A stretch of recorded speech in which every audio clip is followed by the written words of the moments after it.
Shtëpia e Bardhë po planifikon një takim me anëtarët e Bordit të Paqes më 19 shkurt në Washington, sipas një zyrtari amerikan dhe diplomatëve nga 4 vende që janë pjesë e Bordit.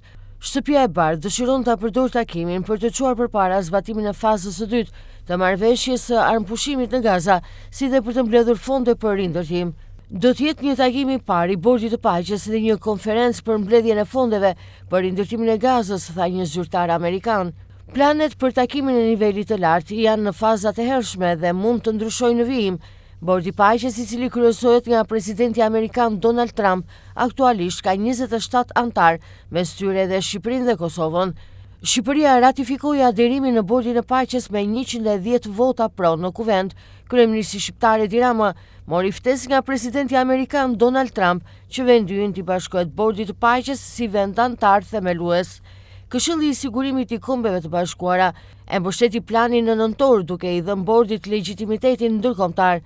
Bordi synon të mbikëqyrë çmilitarizimin dhe rindërtimin e Gazës, edhe pse Karta e Bordit të Paqes që shtetet anëtare kanë pranuar dhe ratifikuar në parlamentet dhe qeveritë përkatëse nuk e përmend specifikisht Gazën.